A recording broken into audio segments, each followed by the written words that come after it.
Alright, so we're doing 2 of these in one again today. Hopefully that will be the case for the entire season. But I just have not been able to find the time to record these separately.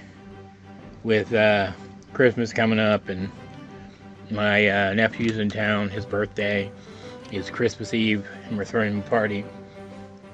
And I think there was something else, wasn't there? Oh yeah, right. I have 4 6-week-old puppies in my house. 2 of them are mine that I'm adopting. The other 2 are their siblings that I'm fostering for about a week. And they're absolutely adorable. Very sweet little things. Very smart already. They're already learning to go outside to use the toilet and then come back into the house when they're done. Like, I obviously go out there with them, but like when they've done everything they need to do, they go back to the door already. It's great, but they're a little crazy and they're huge. They're Great Hounds, which is Great Dane mixed with Bloodhound. I don't have pictures of all of them. I might take pictures of all 4 of them later, put them in the video. If not, I will use the pictures on my Tumblr and show you what I have over there. I have a picture of my 2 eating, because that's like 30% of what they do, and of their mom, who is a full-blooded bloodhound. Couldn't get one of their dad, though. He's scared of me. He's a full-blooded Great Dane, but it's a little crazy because they're quite big and strong for their age, but they act like 6.5-week-old puppies. And so I'm having to take them out to pee like every 2 to 3 hours. They're about that size, and they're still small enough they can get into everything. It's been real crazy, but they're great. They're great puppies. But if I seem a little haggard, that's why. I'm running on like 4 hours of sleep and Livewire. Anyway, Percy Jackson, Season 2, Episodes 3 and 4. We board the Princess Andromeda and... what was 4 called? I just looked this up, god damn it. Clarisse blows up everything, of course. Okay, that makes sense.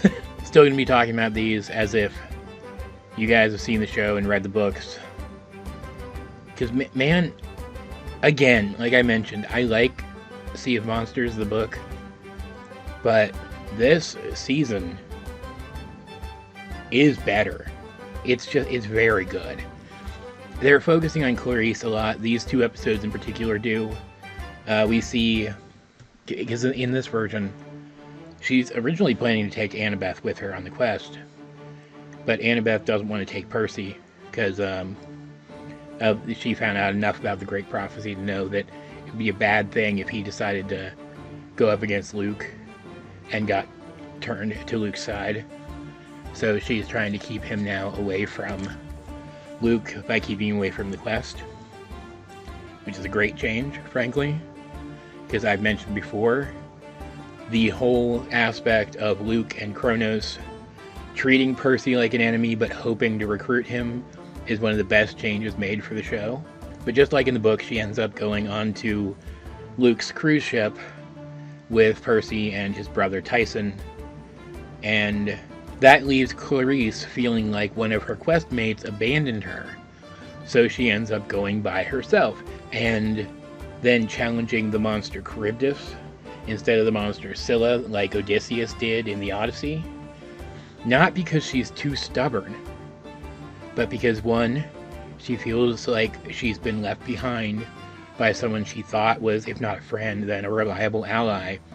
And 2, she's not so stubborn that she thinks she can win where Odysseus, one of the smartest questing characters in mythology, failed. She doesn't think she can succeed where he failed. I can't remember what word I used the first time leading in that sentence. My brain's exploding out of my ears. It's because she doesn't want to sacrifice her men to Scylla. And it's giving her so much more depth, of the kind of depth that we got for her later in the books that just kind of came out of nowhere, making her a much more sympathetic character. I like her a lot. Genuinely speaking, the best part of this season so far has been Annabeth and Percy's quiet interactions with each other, and the added focus on Clarisse's character. My nephews are running around upstairs. I'm sure you can hear them. What are you going to do? They have left a couple more things out that I'm a little iffy about. We don't get to see the Hydra, which is fine, frankly. They actually did a fairly good job with the Hydra fight in the first Percy Jackson and the Olympians movie, which I don't usually say many good things about that movie, but the Hydra in it was pretty cool. So if you want to see a Hydra, go watch that, I guess. Instead, we get a little bit of a one-on-one fight between Percy and Clarisse that was very well choreographed, as well as just a neat confrontation between their two sides on the quest. And then they dedicate more time to showing Annabeth's backstory with Thalia and Luke. A confrontation with Cyclopses that she talks about in the book. We get to see a bit of here, as well as a bit of their dynamic and when they first met Grover, and when and why and how they finally decided to go to camp with him, and how Annabeth blames herself, and therefore blames herself for Thalia dying and being turned into the pine tree, which I just realized is not a pine tree in the show. I guess it's not really important what kind of tree it is, though, so it's fine. All that was really good, though. I really like the girl they got to play Thalia. I didn't look up who it was before we saw her in the show. I'm sure it was announced a while back. Really like her. She's got fantastic presence, and her face acting is really good. You can really tell when she is scared or determined or coming to a really hard decision about something. They realized her spear and shield fighting technique really well. Just hands down a fantastically realized sequence. But, and I could be mistaken about this, correct me if I'm wrong, didn't Percy release Blackjack the Pegasus on Luke's boat? Wouldn't that have been in episode 3? Because if so, that didn't happen there. So I'm thinking, just like we saw Luke riding Blackjack earlier in the season, maybe we'll get a scene later of him riding in on Blackjack and Percy frees Blackjack then. Because they also left out Rainbow the hippocampus, which befriended Tyson, but he's now shown up in a different context in episode 4 to give Tyson a little bit more to do during this stretch of the journey. So I'm thinking they'll remember Blackjack, because he's a more important character than Rainbow. It's just, it seems like they moved it, and that's a little weird to me. I really hope we get to see that, because we've got to see Blackjack later. He is super important to Percy. Like, he's got to be Percy's mount later on. So I'm sure we're going to see more of him. I just hope they handle it well in the context of the story. And I hope they keep making changes to this story in the same vein that they have been so far. I don't have much else to say about this. I realize I've only been talking for like freaking 8 minutes or something. What else can I say? These were just fantastic episodes. I guess we could talk about episode 3 briefly making Tyson the coolest character in the entire franchise, which I will not spoil. I might put like a shot of it in here so you guys could get hyped about it, but it was just a great scene overall. I also like what they're doing with Luke's side, Kronos' side, and the monsters, and how they don't treat the monsters like they're inherently evil.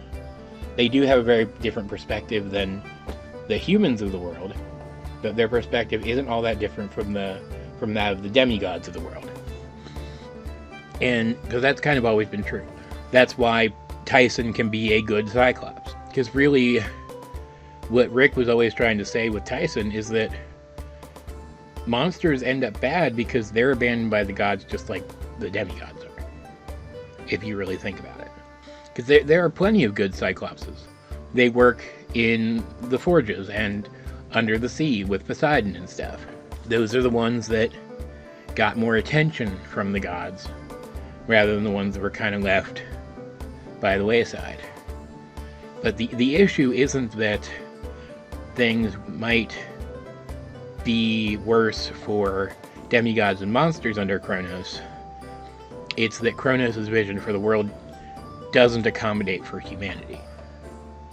And Percy and the rest of the Camp Half-Blood side, as heroes, need to suck it up, put their own issues aside, and try to make the best world possible for everybody.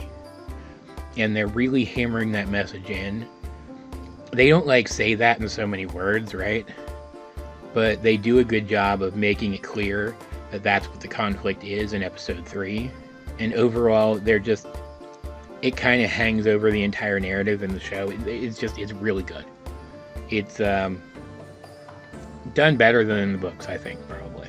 I gotta say, Leah as Annabeth, there are times where I feel like she's good. Don't get me wrong. I really like her in the role. But there are a couple times where it feels like she doesn't quite get out the emotion that she's trying to. But man, when she as Annabeth looks at Walker as Percy, you can just tell how much Annabeth has already fallen for him. It's so cute. They have a great scene, a great quiet conversation scene in 3 as they're escaping from the Princess Andromeda. Which, can I say, great that it was a whole cruise ship in this version, but it wasn't quite as creepy as it should have been. The human passengers were supposed to be shuffling around like zombies on autopilot, and that it was supposed to be chilling. And instead we got an action scene, and then another action scene. It was fine, but I would have rather it been a little more atmospheric. And that's not the point. As they're escaping, we get a great conversation where Annabeth is telling Percy she's finally giving in and just telling him what she knows about why Chiron didn't want him to go on the quest. And she's worried that Kronos is being more honest with Luke than Chiron is with her, and that might speak to the overall mindset and intentions of the two sides. And it's just really good. It keeps coming back to Annabeth is unsure about herself, but Percy, man, he's sure about her for both of them. Enough for the both of them. The slow burn is so good here. It's just so good. Oh, Percy, you might turn out to be a weapon that could destroy Olympus. Chiron thinks I'm going to destroy Olympus? Well, Annabeth, what do you think? Do you think I'm going to destroy Olympus? Because if you don't, I don't either. And then in episode 4, they have one where Annabeth is worried because she can't anticipate every single thing that could go wrong, because sometimes humans just make seat-of-the-pants stupid choices.